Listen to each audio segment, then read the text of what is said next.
A ver cómo estamos de hora. Bueno, son las 9:30. Vamos a empezar la lectura. Bienvenidos a los que están presentes.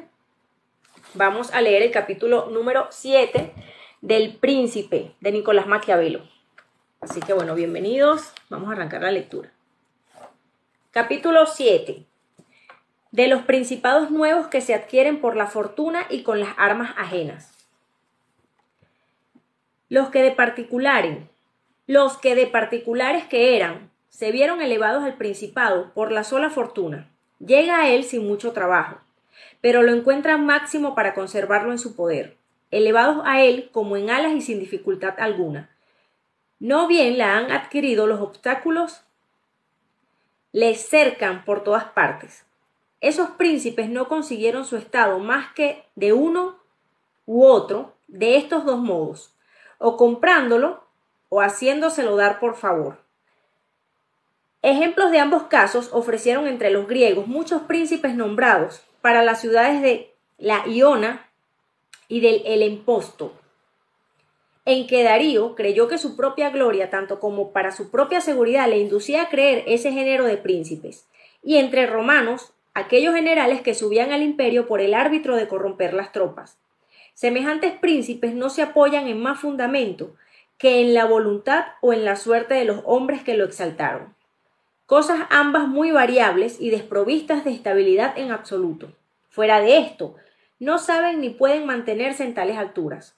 No saben porque a menos de poseer un talento superior, no es verosímil que acierte a reinar bien quien ha vivido mucho tiempo en una condición privada. Y no pueden a causa de carecer de suficientes números de soldados, con cuyo apego y con cuya fidelidad cuenten de una manera segura. Por otra parte, los estados que se forman de repente, como todas aquellas producciones de la naturaleza que nacen con prontitud, no tienen las raíces y las adherencias que les son necesarias para consolidarse. El primer golpe de adversidad los arruina.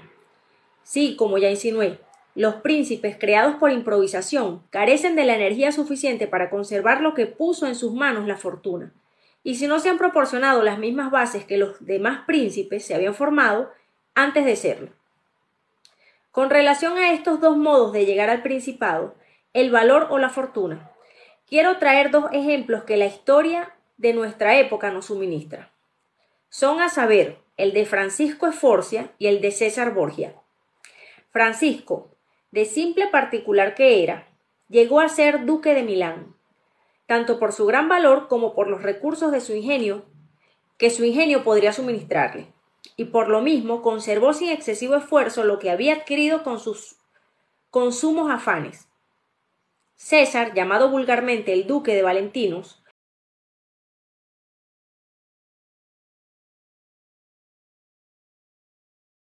no logró sus estados más que por la fortuna de su padre, y los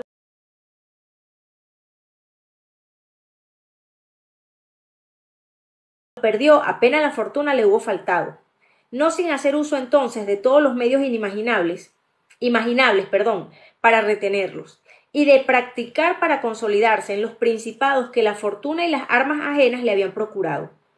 ¿Cuánto puede practicar un hombre prudente y valeroso? Ahora bien, he dicho que el que no preparó los fundamentos de su soberanía antes de ser príncipe podría hacerlo después, poseyendo un talento superior, aunque esos fundamentos no pueden formarse. En tal caso, más que como en muchos disgustos para el arquitecto y con muchos peligros para el edificio. Si pues se consideran los progresos del duque de Valentinos, se verá que había preparado su dominación futura y no juzgó inútil darlos a conocer. Toda vez que no me es posible presentar lecciones más útiles a un príncipe nuevo que las acciones del segundo Borgia.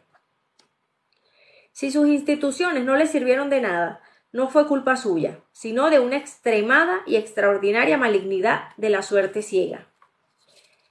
Alejandro VI quería elevar a su hijo, el duque, a un gran dominio.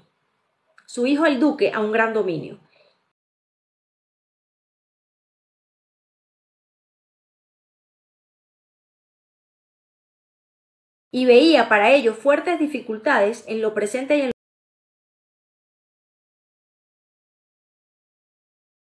lo futuro. Primeramente, no sabía cómo hacerle señor de un estado que no perteneciera a la Iglesia. Y cuando volvía sus miras hacia el estado de la Iglesia, preveía que el duque de Milán y los venecianos no consentirían en ello. Perdón.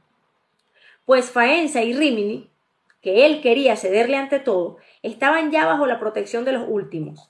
Veía además que los ejércitos de Italia, y especialmente aquellos que le hubieran sido dable servirse, se hallaban en poder de los que debían temer el engrandecimiento del Papa. Y mal podía fiarse de tales ejércitos, mandados todos por los ursinos, por los colonas o por allegados suyos. Era menester, por tanto, que se turbase ese orden de cosas y que se introdujera el desorden en los estados de Italia, a fin de que le fuera posible apoderarse con seguridad de una parte de ellos, y lo fue, a causa de encontrarse en una coyuntura en que, movidos de razones particulares, habían decidido los venecianos conseguir que los franceses volvieran otra vez a Italia. No solo no se opuso a ello, sino que facilitó semejante maniobra, y se mostró favorable a Luis VII, al sentenciar la disolución de su matrimonio con Juana de Francia.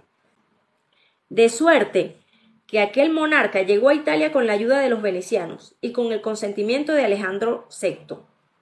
Y no bien hubo llegado a Milán, cuando el Papa obtuvo para él algunas tropas para la empresa que había meditado sobre la Romaña, la cual fue cedida a causa de la reputación cobrada por el rey. Habiendo por fin adquirido el duque aquella provincia, y aún derrotado a los colonas, quería conservarla e ir adelante, pero se le presentaban dos obstáculos. El uno se hallaba en el ejército de los ursinos, de que se había servido, pero de cuya fidelidad desconfiaba, y el otro consistía en la oposición que Francia podía hacer a ello. Por una parte, temía que le faltasen las armas de los ursinos, y que no solo le impidiesen seguir conquistando, sino que también le quitasen lo que ya había adquirido. Por otra parte, temía que el rey de Francia siguiera a su respecto el mismo proceder que los ursinos. Su recelo hacia los últimos se fundaba en que cuando, después de haber tomado a Faenza, asaltó a Bolonia, los vio obrar con tibieza. En cuanto al monarca francés, comprendió lo que podía esperar de él cuando, después de haberse apoderado del ducado de Urbino, atacó a Toscana, pues aquel le hizo desistir de la empresa. En situación semejante, resolvió el duque no depender más de la fortuna y de las armas ajenas, a cuyo efecto comenzó debilitando hasta en Roma las facciones de los ursinos y de los colonas, y ganado a cuantos nobles le eran adictos. Los hizo gentil hombres suyos, los honró con elevados empleos y les confió, según sus prendas personales, varios mandos o gobiernos con que extinguió en ellos. A los pocos meses, el espíritu de facción a que se hallaban adheridos y su afecto se volvió entero hacia el duque. Después de esto, aceleró la ocasión de arruinar a los ursinos, no sin haber dispersado antes a los partidarios de los colonas, que se tornaron favorables y a quienes trató mejor. Habiendo advertido muy tarde los ursinos que el poder del duque y el papa como soberano acarreaban su ruina, convocaron una dieta de Magione, una dieta en Magione, país de Perusa. De ello resultó contra el duque la rebelión de ursinos, como también tumultos de la Romaña e infinitos peligros para él, dificultades todas que superó con el auxilio de los franceses. Luego que hubo recuperado alguna consideración, no fiándose ya de ellos,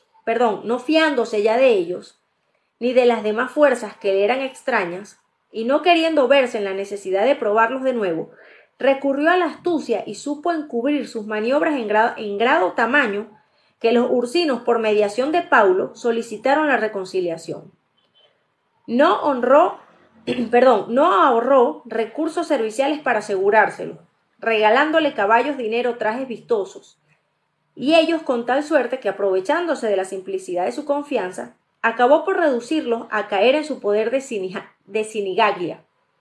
Aprovechó la coyuntura para destruir a sus jefes, convirtió a los que le seguían en otros tantos amigos de su persona y proporcionó así una sólida base a su dominación sobre la Romaña y sobre el ducado de Urbino, con lo cual se ganó la voluntad de todos sus pueblos, que bajo su gobierno comenzaron a disfrutar de un bienestar.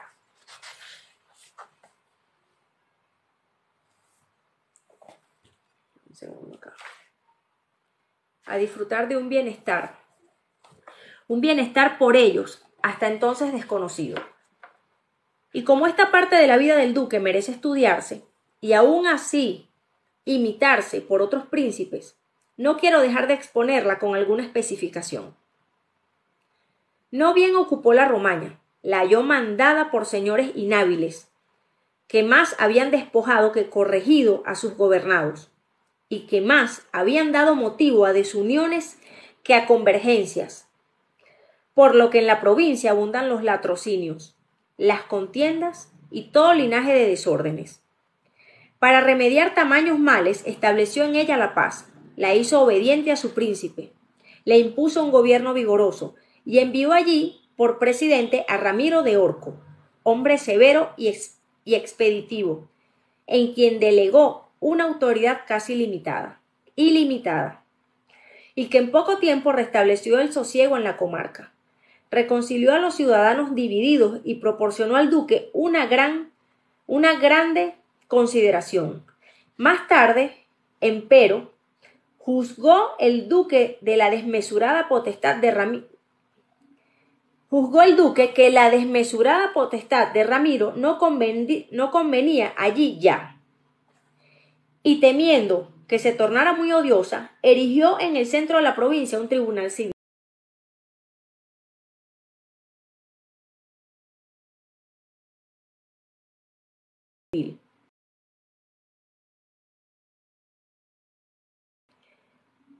Presidido por un sujeto excelente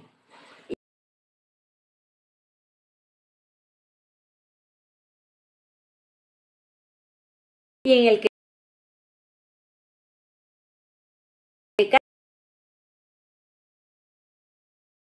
cada ciudad tenía su defensor. Le constaba además que los rigores ejercidos por Orco habían engendrado contra su propia persona sentimientos hostiles. Para desterrarlos del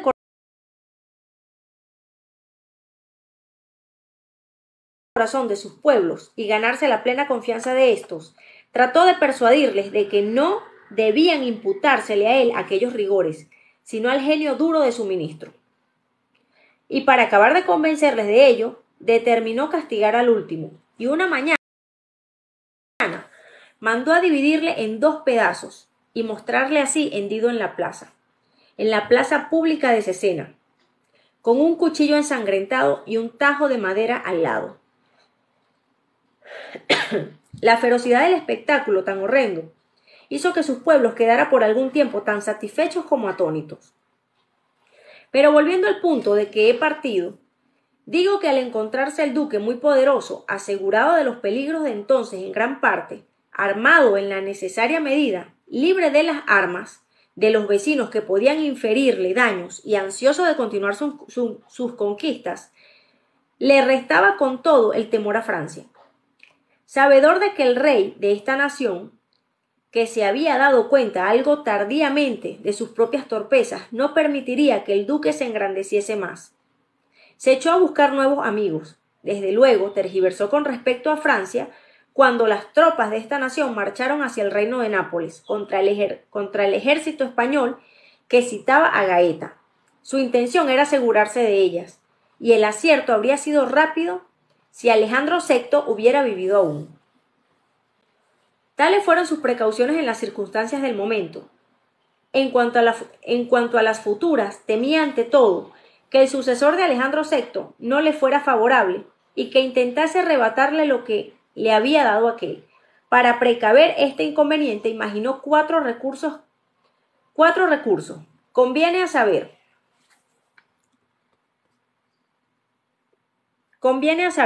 primero, extinguir las familias de los señores a quienes había despojado, a fin de quitar al Papa los socorros que ellos hubiesen podido suministrarle. Segundo, ganarse a todos los hidalgos de Roma, para oponerlos como freno al pontífice en la misma capital de sus estados. Tercero, atraerse hasta el límite de lo posible al Sacro Colegio de los Cardenales. Cuarto, adquirir antes de la muerte de Alejandro VI dominio tamaño que se hallara en estado de resistir por sí mismo el primer asalto, cuando no existiera ya su padre. Practicados por el duque, los tres primeros recursos tenía conseguido a fin principal al morir el papa, y el cuarto estaba ejecutándolo. Había hecho parecer a cuantos pudo coger de aquellos señores a quienes despojara, y se le escaparon pocos. Había ganado a los hidalgos de Roma y adquirido grandísimo influjo en el Sacro Colegio. En cuanto a sus nuevas conquistas, después de haber proyectado erigirse en señor de la Toscana, veía a Pisa bajo su protección y poseía a Perusa y a Piombino. Como tras ellos no se creía obligado a guardar más miramientos con los franceses, y de hecho no les guardaba ninguno, por haberles despojado los españoles del reino de Nápoles, y porque unos y otros estaban forzados a solicitar su amistad. Se echaba sobre Pisa, lo cual bastaba para que Lucca y Siena le abriesen sus puertas, sea por celos contra los florentinos, que carecían de medios para evitarlo, sea por temor de la venganza suya. Si esta empresa le hubiera salido acertada, y si se hubiese puesto en ejecución el año en que murió Alejandro VI, habría adquirido tan grandes fuerzas y tanta consideración que por sí mismo se hubiera sostenido, sin depender de la fortuna y del poder ajeno, pues todo ello dependía ya de su dominación y de su talento. Pero Alejandro VI murió 5 años después de haber comenzado el duque a desenvainar su espada, y cuando solo el estado de la Romaña estaba consolidado. Los demás permanecían vacilantes e indecisos, hallándose además el duque entre dos ejércitos enemigos muy poderosos y viéndose últimamente asaltado por una enfermedad mortal. Sin embargo, poseía tanta inteligencia, sabía tan bien cómo puede ganarse o perderse la voluntad de los hombres, y se había creado en tan poco tiempo fundamentos tan sólidos, que si no hubiera tenido por contrarios aquellos ejércitos y le hubiera ido mejor las cosas, habría triunfado de todos los demás obstáculos. La prueba de que tales fundamentos eran buenos es perentoria, puesto que la Romaña le aguardó sosegadamente más de un mes, y moribundo ya no tenía nada que temer de Roma. Aunque los Ursinos, los Vitelli y los Bagniolis habían ido allí, no emprendieron nada contra él. Si no se pudo hacer papa a quien quería, al menos impidió que lo fuese aquel a quien no quería. Pero si al morir Alejandro VI hubiese gozado de robusta salud, habría hallado facilidad para todo.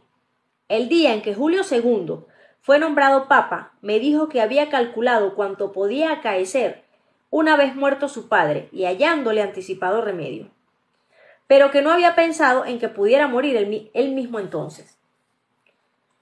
Después de haber resumido todas las acciones del duque y de haberlas comparado unas con otras, no me es posible condenarle, y aún me atrevo a proponerle por modelo a cuantos la fortuna o ajenas armas elevaron a la soberanía.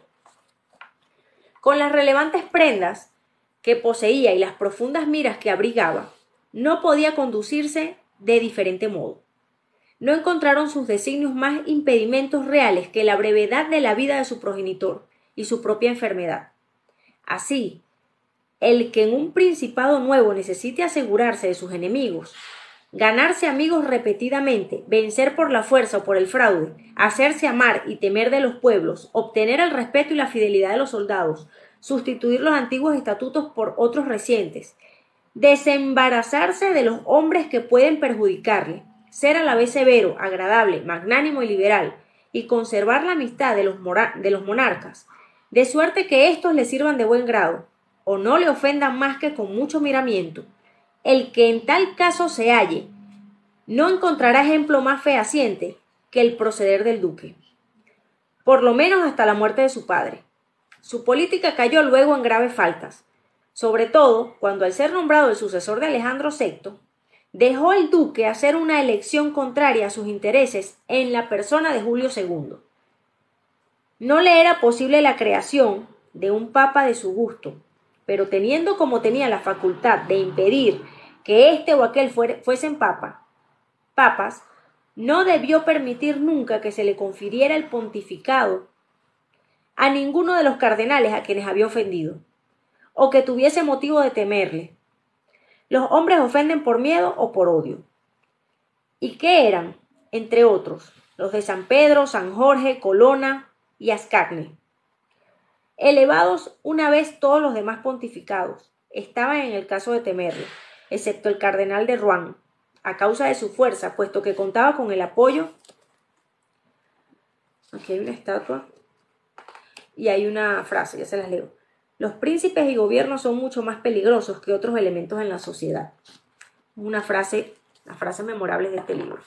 Y aquí hay otra ilustración, una pintura bastante vieja, antigua, y dice: los hombres van de una ambición a otra. Primero buscan asegurarse contra el ataque y luego atacan a otros. Entonces termino el capítulo,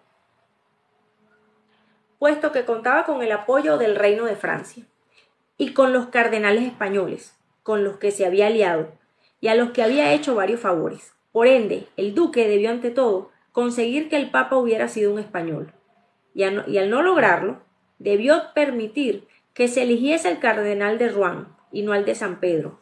Cualquiera que crea que los nuevos beneficios hacen olvidar a los eminentes personajes las antiguas injurias, camina errado, de donde infiere que en aquella elección el duque cometió una falta, y tan grave que ocasionó su ruina. Capítulo 8. De los que llegaron a príncipes por medio de maldades. Supuesto que aquel que de simple particular asciende a príncipe, lo puede hacer todavía de otros dos modos. Sin deberlo todo al valor o la fortuna, no conviene, omita yo tratar de uno y tratar de otro, de esos dos modos, aún reservándome discurrir con más extensión sobre el segundo, al ocuparme de las repúblicas. El primero es cuando un hombre se eleva al principado por una vía malvada y detestable. El segundo, cuando se eleva con el favor de sus conciudadanos. En cuanto al primer modo, la historia presenta dos ejemplos notables, uno antiguo y otro moderno. Me ceñiré a citarlos, sin profundizar demasiado la cuestión, porque soy de parecer que enseñan bastante por sí solos si cualquiera estuviese en el caso de limitarlos. El primer ejemplo es del siciliano Agatocles, quien, habiendo nacido en una condición no solo muy común y ordinaria, mas también baja y vil, llegó a empuñar, sin embargo, el cetro de Siracusa. Hijo de un alfarero, había llevado en todas las circunstancias una conducta reprensible, pero sus perversas acciones iban acompañadas de tanto vigor de cuerpo y de tanta fortaleza de ánimo, que habiéndose dedicado a la profesión de las armas, ascendió por los diversos grados de la milicia, hasta el de pretor de Siracusa.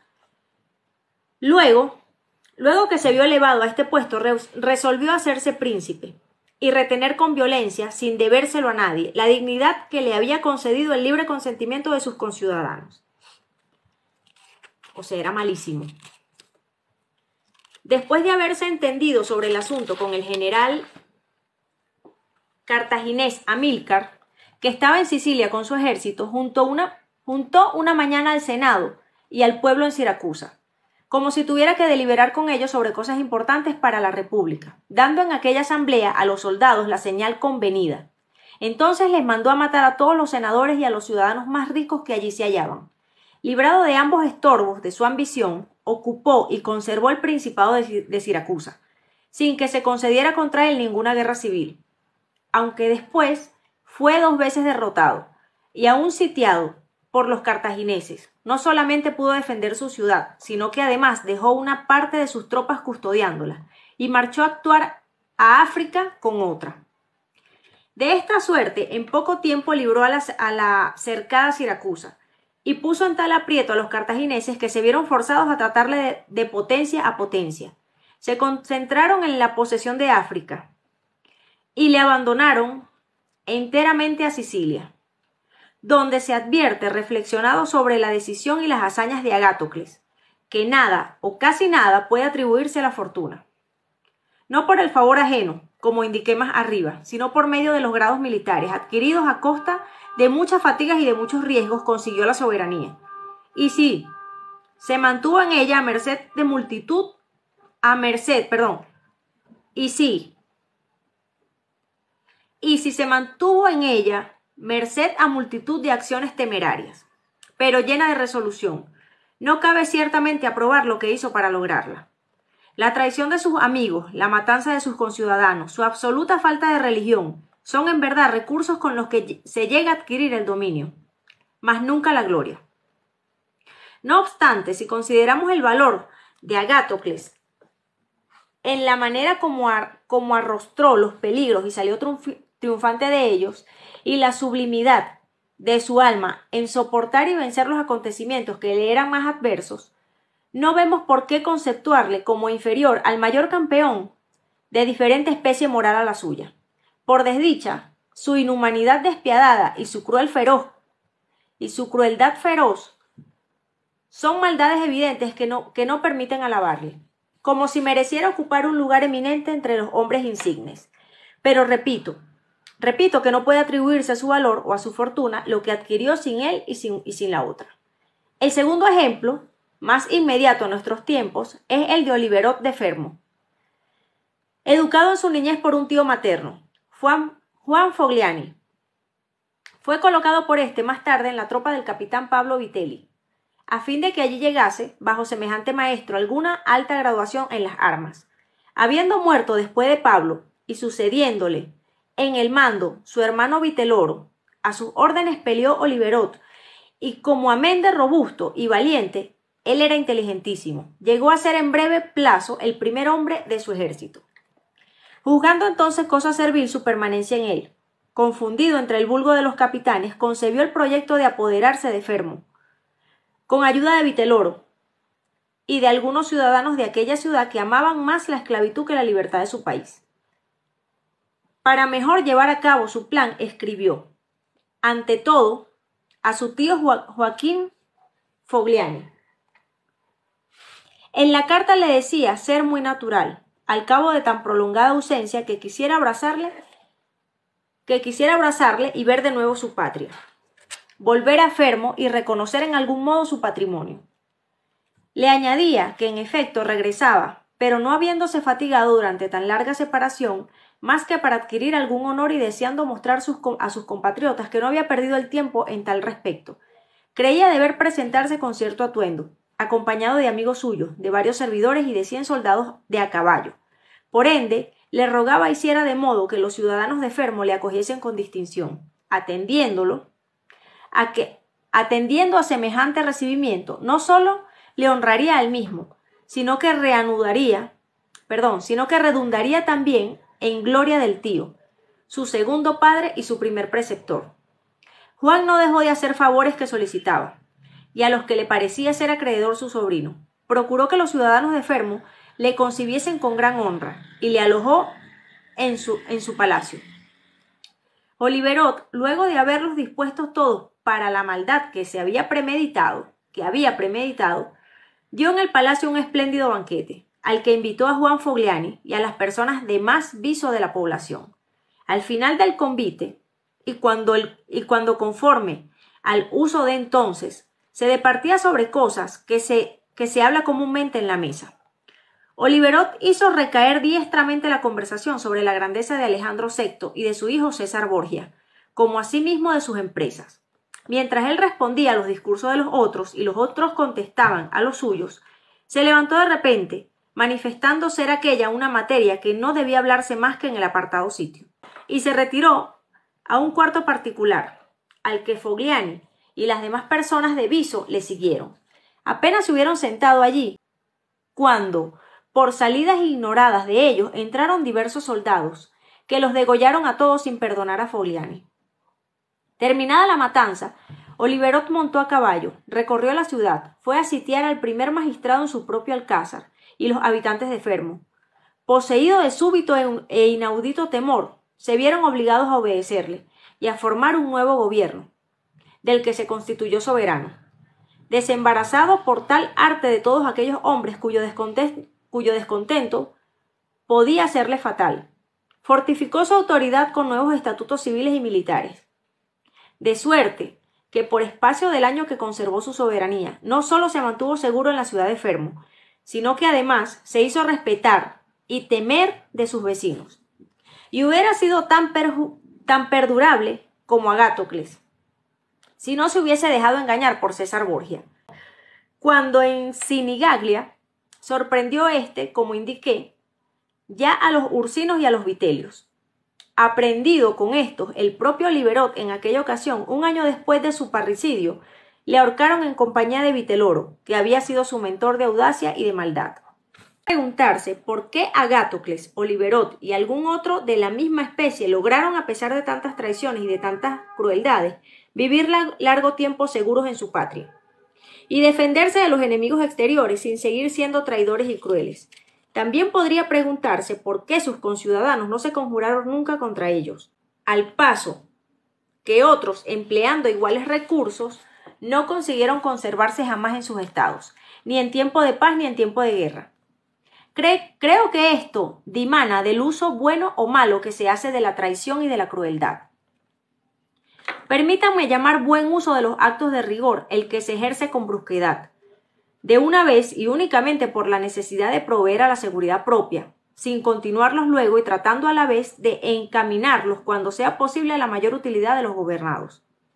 Los actos de severidad mal usados son aquellos que, poco al principio, van aumentándose y se multiplican día a día, en vez de disminuirse, y de atentarse a su primitiva finalidad. Los que se atienen al primer método pueden, con los auxilios divinos y humanos, remediar como Agáthocles su situación, en tanto que los demás no es posible que se mantengan. Es menester, pues, que el que adquiera un estado ponga atención en los actos de rigor que le es preciso ejecutar, a ejercerlos todos de una vez e inmediatamente, a fin de no verse obligado a volver a ellos todos los días, y poder, no renovándolos, tranquilizar a sus gobernados, a los que ganará después fácilmente haciéndoles bien. El que obra de otro modo, por timidez, o guiado por malos consejos, se ve forzado de continuo a tener la cuchilla en la mano, y no puede contar con sus súbditos, porque estos mismos que le saben obligados a proseguir y a reanudar los actos de severidad, tampoco pueden estar jamás seguros con él, precisamente porque semejantes actos han de ejecutarse todos juntos porque ofenden menos. Si es menor el tiempo que se tarda en pensarlos, los beneficios, en cambio, han de hacerse poco a poco, a fin de que se haya lugar para saborearlos mejor. Así, un príncipe debe, ante todas las cosas, conducirse con sus súbditos de modo que ninguna contingencia, buena o mala, le haga variar, dado que si sobrevinieran tiempos difíciles y penosos, no le quedaría ya ocasión para remediar el mal. Y el bien que hace entonces no se convierte en provecho suyo, pues lo miran como forzoso y no se lo agradecen. Capítulo número 9. Del Principado Civil. Vengamos al segundo modo, con el que un particular llega a hacerse príncipe, sin valerse de nefandos crímenes, ni de intolerantes violencias. Nefandos crímenes. Es cuando con el auxilio de sus conciudadanos llega a reinar en su patria. A este principado lo llamo civil.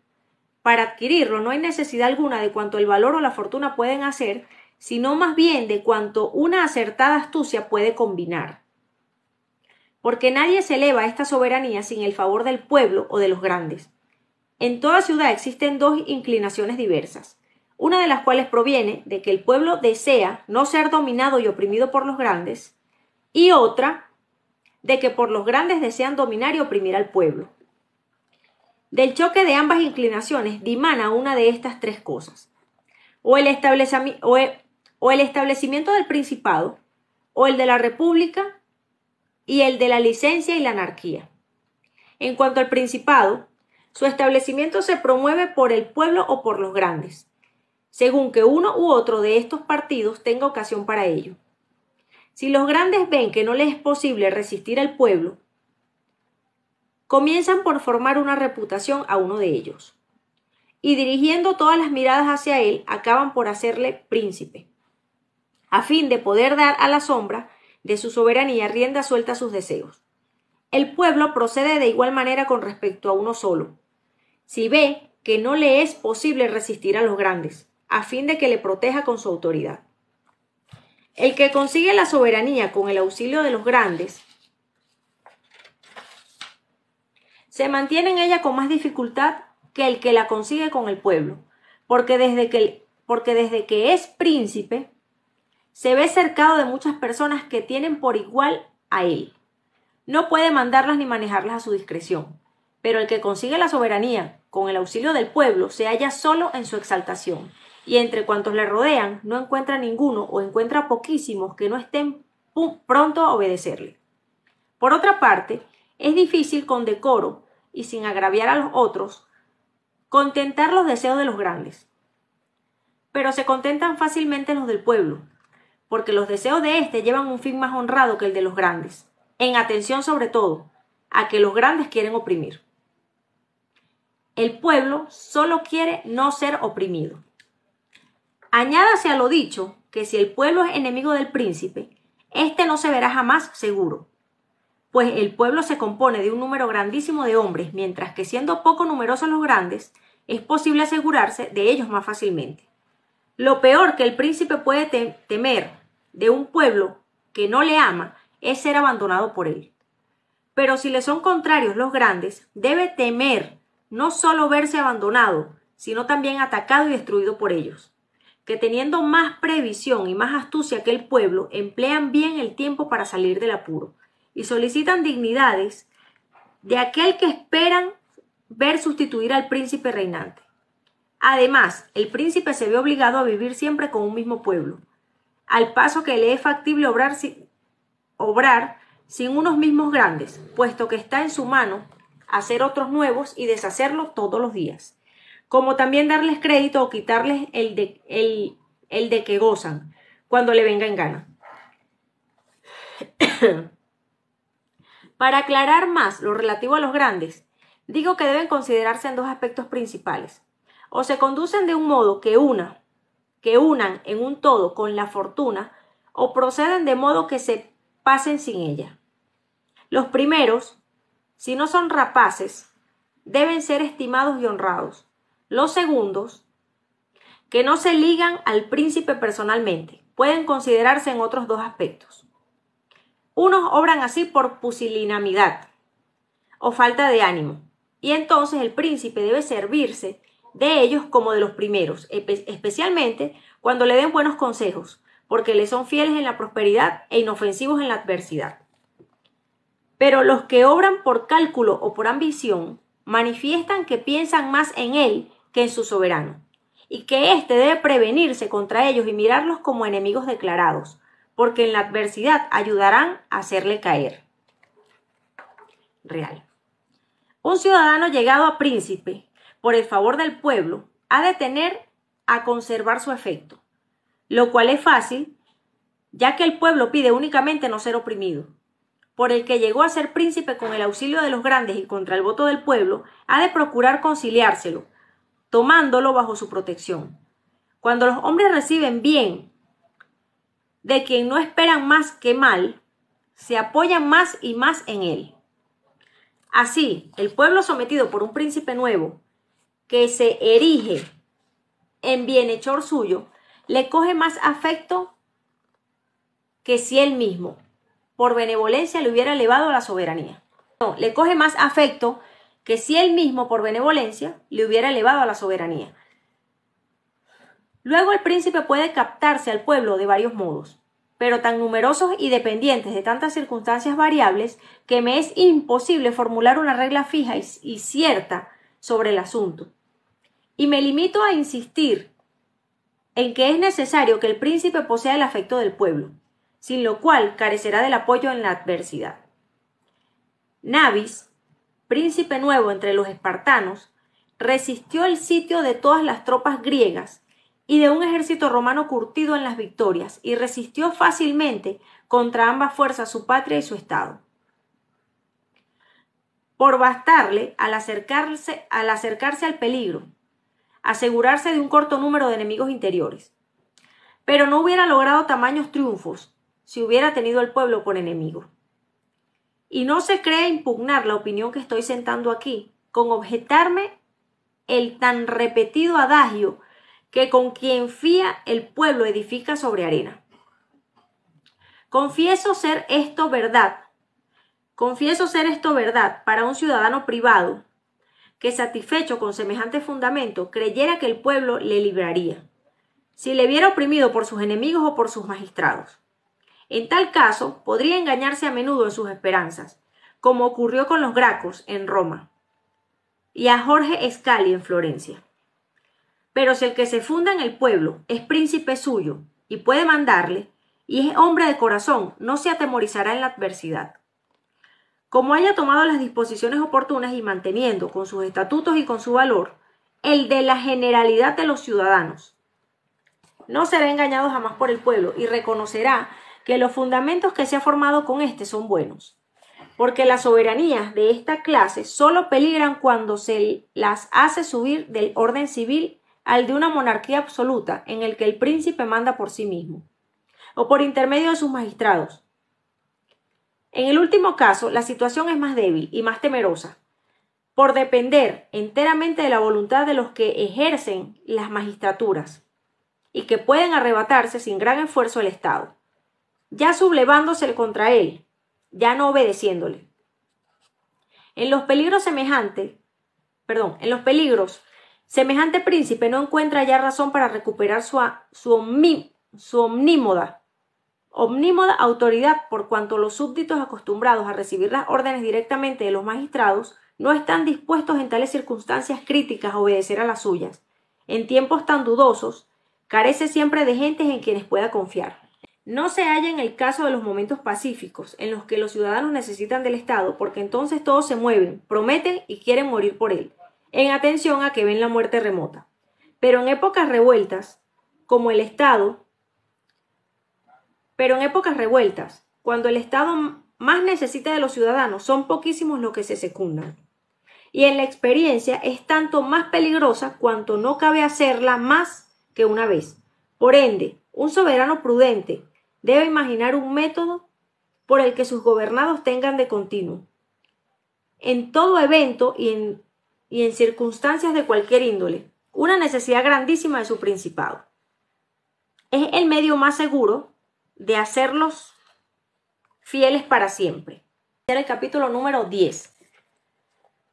¿Cómo deben medirse las fuerzas de los principados? Así se llama el capítulo. El principado es bastante grande para que en él haya el soberano, en caso necesario, con qué sostenerse por sí mismo, o es tal que, en el mismo caso, se ve obligado a implorar el auxilio ajeno. Pueden los príncipes sostenerse por sí mismos cuando tienen suficientes hombres y dinero para formar el correspondiente ejército, con que presentar batalla a cualquiera que vaya a atacarlos, y necesitan de otros los que no pudieron salir a campaña contra los enemigos. Se encuentran obligados a encerrarse. Voy a repetir esta parte. Pueden los príncipes sostenerse por sí mismos cuando tienen suficientes hombres y dinero para formar correspondiente ejército con que presentar batalla a cualquiera que vaya a atacarlos, y necesitan de otros los que, no pudiendo salir a campaña contra los enemigos, se encuentran obligados a encerrarse dentro de sus muros y limitarse a defenderlos. Ok. Cuando omito las comas sale mejor. Se habló ya del primer caso y aún se volverá sobre él, cuando se presente ocasión oportuna. En cuanto al segundo caso, no puedo menos de alentar a semejantes príncipes a fortificar la ciudad de su residencia, sin inquietarse por las restantes del país. Cualquiera que haya artillado fuertemente el lugar de su mansión y se haya portado bien con sus súbditos, no será atacado nunca sino con mucha circunspección, porque los hombres miran siempre con cautela suma las empresas que le ofrecen dificultades, y no cabe esperar un fácil triunfo cercando o asaltando a la ciudad de un príncipe que le ha fortalecido en buenas condiciones y que cuenta con el amor de su pueblo. Las ciudades de Alemania son muy libres. Tienen en sus alrededores poco territorio que les pertenezca. Obedecen al emperador a la medida de su gusto. No le temen a él ni a ningún otro potentado, a causa de la solidez de sus murallas. Por lo que los agresores temen perder mucho tiempo y hasta sufrir un descalabro si toman la ofensiva contra ellas. Todas tienen fosos, muros muy fuertes, cañones en abundancia y conservan en sus almacenes bodegas y habitaciones, vituallas bastante para comer, beber y encender fuego durante un año. Fuera de esto, y al fin de alimentar suficientemente al populacho, no le falta con qué darle trabajo, también por espacio de un año, en aquellas obras públicas que son el nervio y el alma de toda ciudad, y se cuidan con esmero de que los servicios militares estén continuamente en vigor. Así, un príncipe que posee por punto de residencia una plaza fuerte y se hace amar dentro de ella, difícilmente será sitiado. Y si lo fuera, el que lo intentase acabaría por levantar el cerco con oprobio. Son tan variables las cosas terrenas que es casi imposible que el que ataca, si se ve llamado a su país por alguna inevitable vicisitud de sus estados, permanezca un año rondando con su ejército ante unos muros muy fuertes que no le es posible asaltar. Si alguien objetare que en caso de que teniendo un pueblo sus posesiones afuera, las viera quemar, perdería la paciencia y su interés le haría olvidar el de su príncipe. Responderé que un monarca poderoso y valiente superará siempre esas dificultades, ya dando esperanzas a sus gobernados de que el mal no durará mucho, ya amenazándoles con las represalias y crueldades que cometería el enemigo, ya, en fin, poniendo a buen recaudo a aquellos súbditos que les pareciese muy osados en sus quejas, aparte lo cual, habiendo el enemigo desde su llegada incendiado y devastado el país, cuando estaban los sitiados en el ardor de las defensas, el príncipe debe abrigar tanta menos desconfianza después, cuanto que pasados varios días los ánimos se habrán enfriado. Los males se habrán sufrido, los daños estarán hechos y no quedará ya remedio alguno. Los ciudadanos entonces se unirán mejor a él, precisamente porque ha contraído con ellos una nueva obligación, a consecuencia de haberse arruinado sus casas y sus posesiones en defensa suya. La naturaleza de los hombres es de obligarse unos a otros, lo mismo por los beneficios que conceden por lo que reciben. De donde es preciso incluir que, considerándolo todo bien, no le es difícil a un príncipe prudente, desde el comienzo hasta el final de un sitio, conservar inclinados a su persona los ánimos de sus conciudadanos, si no les falta con qué vivir ni con qué defenderse. Hemos terminado el capítulo número 10. Y con esto llegamos al final de la lectura de hoy.